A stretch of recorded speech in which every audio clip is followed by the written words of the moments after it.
David, it is fantastic to be able to speak to you about your memoir, Maybe I Don't Belong Here. We should say to those watching that we have met before. I first met you, it's actually just over 20 years ago. I know, let's not go there, but you're not looking a day older, mate. You're not looking well, a day neither are older. you. I mean, you genuinely look exactly the same. I know I don't, but when I met you, you were filming up in Manchester, and if you had literally sat me down and said to my face that you had previously been through a really tricky breakdown, I wouldn't have believed you, because you are and still are this calm, professional sort of. You seem to be absolutely on top of everything presence when you were filming there, and I wonder whether that at the time is to do with you being an excellent actor. Is it to do with kind of the masking that people will often do when they're dealing with mental health issues? Or were you already sort of, well into your recovery at that stage? Or is it a sort of a mixture of all of those things? Probably a mixture of all of them. But I think, there's no doubt that I buried much of this knowledge. I probably did sort of. It was kind of my breakdown was sort of a drunken late night anecdote, which I probably did tell some of the cast over 17 beers in the bar of some various hotels that we used to frequent. But I think I sort of buried a lot of that and just sort of got on with my life.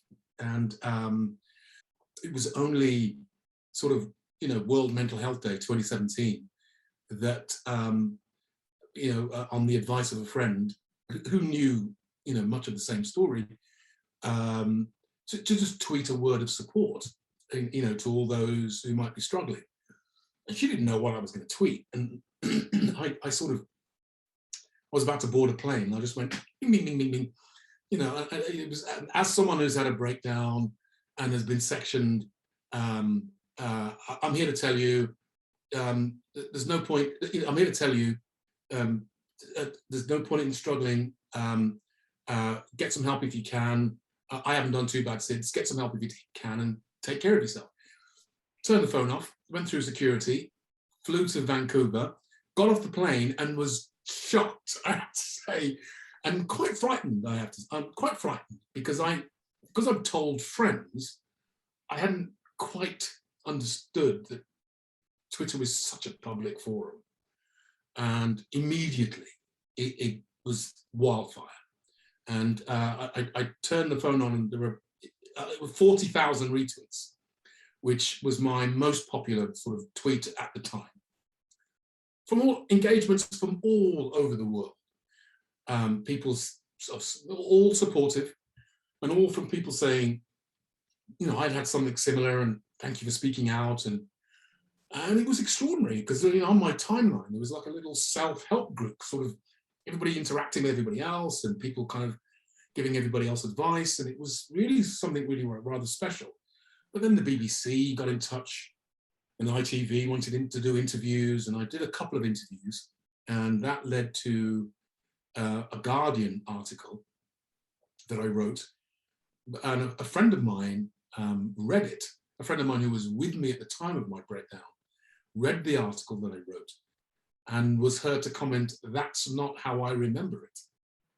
And I thought, am I missing something here? Have I made a mistake? And I then pitched the idea of the documentary to a producer friend of mine. Pitched the idea. It was months went by, and the BBC snapped it up and said, "Yes, we'd love to do this." And I sort of went into it thinking it was going to be a laugh, thinking I was going to remember some of the crazy things I did, because I did do a lot of very strange things in that manic mania stage of my breakdown.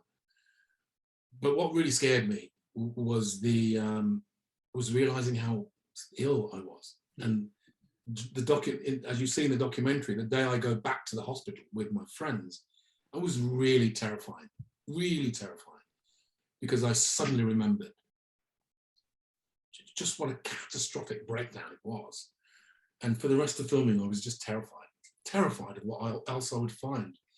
So I was sort of a little bit afraid, actually, because I also thought I was going to have another one, because I was sort of dealing with the memory of everything that happened, at the same time trying to be professional and present this documentary. And I got away with it, and was enormously overwhelmed by the reaction to it.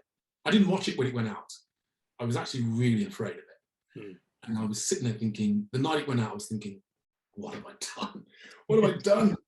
And I was really scared. And nobody watched it. The kids went to bed. My wife went to bed. I actually had a therapy session lined up. So I did my online therapy session. And after that went down, the house was all dark, and I thought, I was going to go to bed. And went to bed, and just everything was pinging and buzzing and beeping and vibrating. All my devices were going off, and I sort of got up to, then the house phone went, and I jumped up out of bed to turn the house phone off, and I picked it up, and it was my mother. And she just said it was really great. And she when she said that, I really relaxed.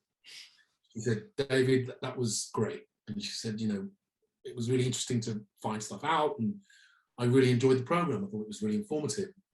So I started to relax, and then I started to look at the messages that had all been coming through, and they were from, friends I'd known for 20 years who hadn't known. And they were all saying, my God, I had no idea, and my God, it's fantastic. And it snowballed from there, really. And I took the dog for a walk the next day, and normally it's quite a peaceful hour, me and the dog strolling across the common. I couldn't walk 10 steps without somebody coming up and saying, excuse me, Mr. Harewood, I just want to say thank you so much for last night. And, normally as actors, we've got this sort of protective shield over us because people don't want to bother us, but that was gone. And people were talking to me as a person, not the celebrity actor, which I actually found difficult. And several times, tears, several times, very moved. And I just had to, in fact, I had to cut the walk short and go home because it was just too overwhelming. And for weeks and days after that, wherever I was in London, people would just come up to me and say, amazing, thank you so much. And I sort of began to realize that it's really common and it happens a lot. And people have no language for it. When the pandemic hit, we were all locked down, and I think it was George Floyd, actually, it was the killing of George Floyd, actually, that suddenly sparked this sort of, this need to write. During the filming of the documentary, I was given an envelope of all my medical records from the actual time I was sectioned, 30 years ago. Yeah. But during the documentary, I was just too scared to open it. And we'd never used that sequence because when I did open it, the first thing I read was so disturbing to me, it terrified me. And I closed the envelope, and I shoved it in my bag, and for some reason I'd taken it to Vancouver. And once lockdown was over, and I said I'd written I'd written 2 chapters, but I knew the envelope was on my shelf in Vancouver. So when I flew into Vancouver, into lockdown, into quarantine, first thing I did was pick that envelope off the shelf on my own in Vancouver, lockdown, and I read it, and it was really scary. But once I absorbed it, I felt empowered to write, and I then started writing about my dad and my memories, and that's when the book really started for me. It's been a difficult process, but I feel almost as though it's been a really cathartic one too. Yeah, I was going to say, because what's revelatory from reading your book is just how difficult the documentary was for you to make. That fear of going through that process again, being confronted by things that you didn't remember. And as you say, that sort of black and white version of yourself in the medical records, which you couldn't read then. But I'm really interested to hear that you felt strong enough to sort of face that version of yourself in writing.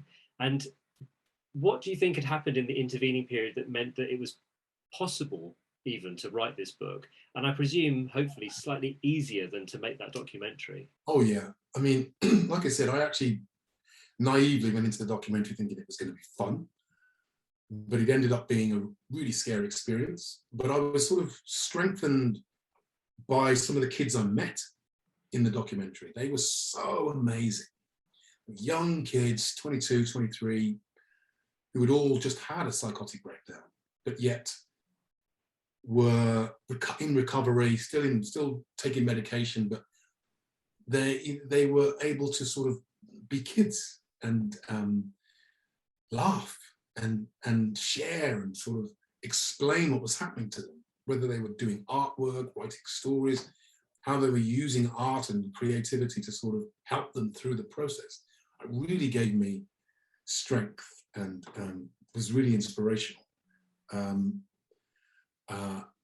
That helped me get through the documentary, but I think once I'd sort of settled and also uncovered the extent of Black mental health, the numbers involved in, just the number of Black people in mental health institutions, that you're 4 times more likely to be sectioned, 10 times more likely to suffer breakdown, psychosis, schizophrenia, all manner of mental health conditions. Black Britons, and this isn't Black Britons in the Caribbean or Africa or even America. It's specific to England. I thought, what's going on there? Why are we struggling here? And then I suddenly thought, God, my dad had a breakdown. So that was the catalyst, and really the book is almost a bit of a love letter to my dad, really, because I didn't realize just how much he set me up, as a young man, as an actor, how much his laughter echoed in my head as a kid, and set, as I say in the book, sitting at his feet, watching Morecambe and Wise and Benny Hill and Some Mothers Do Have 'Em, and just laughing at those programs and feeling so innocent and that I was, emerging as this young British boy and then, realizing that, that was shattered when I was sort of encountered racism and then I thought it was, so that's then led into me sort of making the connection to the stuff that I found, which was how racism, fear of racism, kind of led to me being a bit of a clown, because I'd hated that fear. I hated the fear of what racism did to me. And I think I went completely the other way. So I was scared on my way to school, and then I got to school and I was the clown. I wanted to entertain everybody and be funny. And that led to acting. And acting, what acting's like. You can play anything as actors. No one mentioned my colour.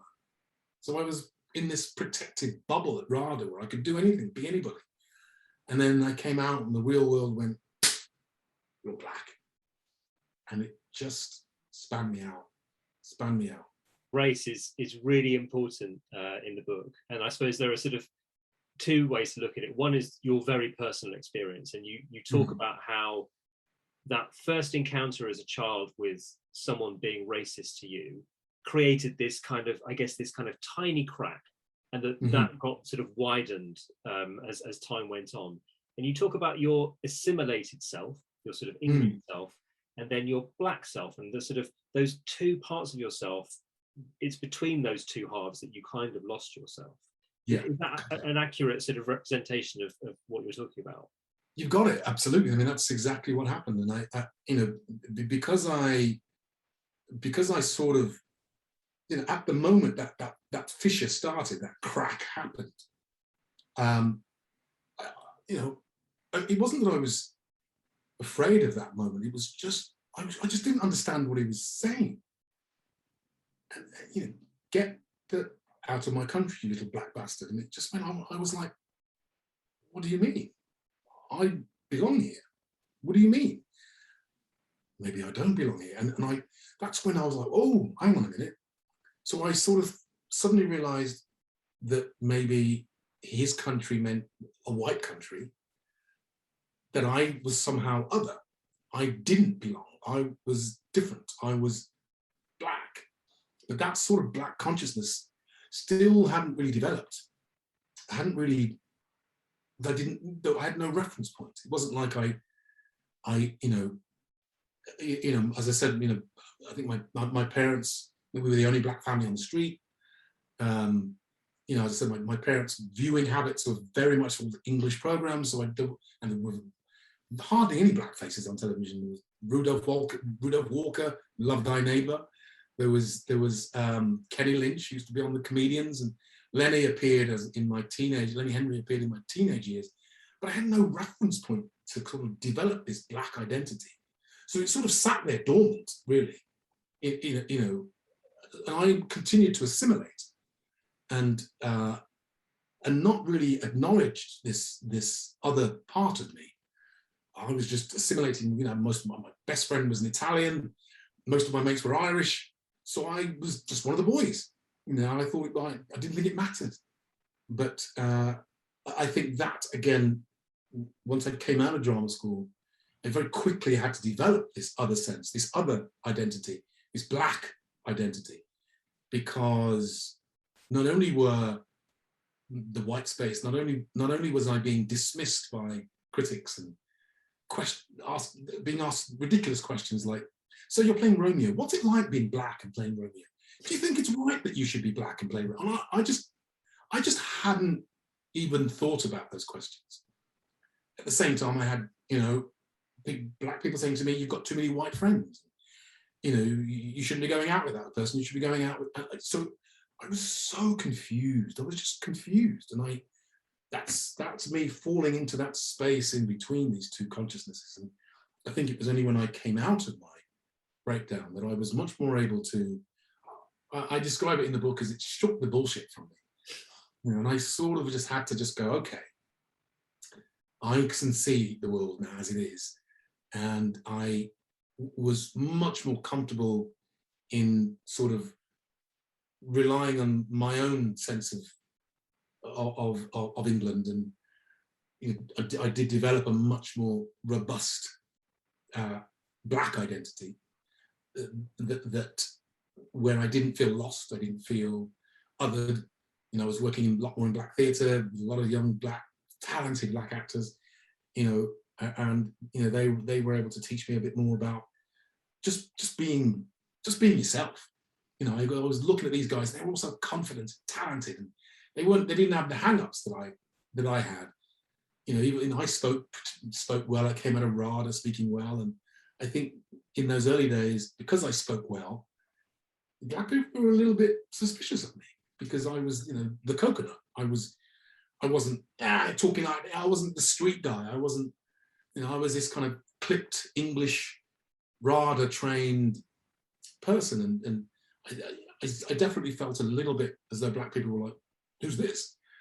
And that was also destabilizing. But I was much more able to put those pieces together after my breakdown and explore the different parts of my identity that make up who I am.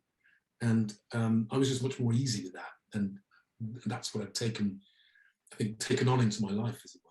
I don't think it's just because I sort of know you on a personal level that I found some parts of the book really difficult to read when I could see how much you were suffering, what you were going through. Because I think anybody who reads it will have that same feeling because of the way you're able to put down on the page what mental illness and a full psychotic breakdown actually feels like. But also, by the same token, the book is filled with hope. Your descriptions of your recovery and how you've gone on to build this fantastic career for yourself and for your family really lifted my spirits. And I wonder what were the things that have helped you in that recovery and to achieve so much professionally, and that you think might help others who are dealing with their own problems with mental health. It's interesting you say that because we actually had a discussion once we started sending the book out. People started to say they found it triggering, particularly a lot of black people. They said they had to put it down They had to put it down for a couple of days because it was too much. So we actually had to put a disclaimer, that parts of it is like taking you into the mind of somebody who's breaking down. And it's kind of sometimes really tough to talk about, but I think what really I'm really glad you picked up on the hope, because it is the camaraderie. You know what it's like. It's the camaraderie of the cast. It's the camaraderie of actors, and the joy of being with people, with casts who don't judge you on your color. That love and togetherness that we experience as actors on the first night of a show or just before a take, that's that togetherness that I feel through acting and through doing what I do. I think that's almost what I yearn for. Once I sort of got my head together, I just said to my mom, I need to get back to work. I need to get back to that camaraderie, that love, because I'm kind of done with all the questions now. I'm done with all the self-analysis, and the madness. I want to get back to the joy of being with others. And if there's anything, God, this is tough. If there's anything, it's that being around others who support you and love you, and there's nothing like it. I think those are the moments that have really sort of pulled me through and got me through, and sort of give me that joy of being who I am. And it's all those people, and I thank them in the acknowledgement. Too many to mention, but all those people who I've laughed with, yourself, laughed with at night, late at night in the bar, or I just had the best time of my life as an actor with like-minded people who, love me for who I am, and those are the people that have got me through it, I think. You being so honest, honestly, it makes such a huge difference. So thank you for talking to me about it, David, and thank you for the book. No, it's just thank you for asking me about it. And when I remember when I was doing when I just after the documentary, I partnered with the Mental Health Foundation, and I heard a phrase by the chairman who said, with mental health, it's very much like we are the sort of age-old pioneers with the old hats on, hacking through the jungle.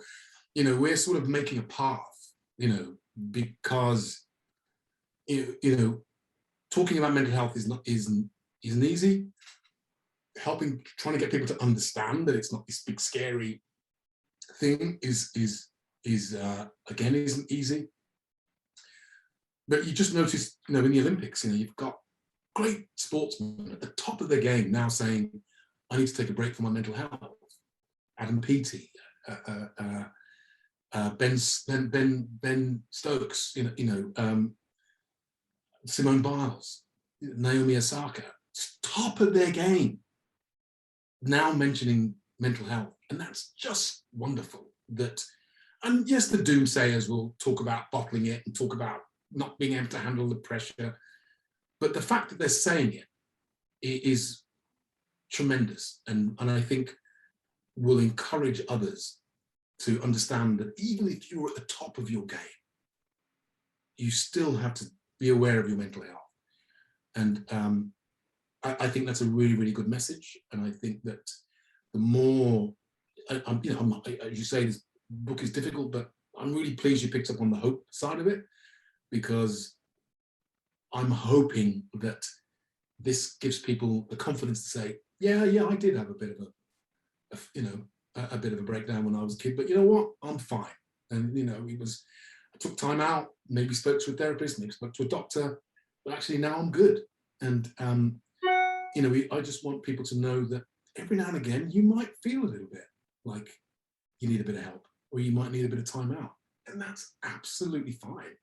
No one's saying you shouldn't. No one's saying you've got to go through life thinking that you're perfect.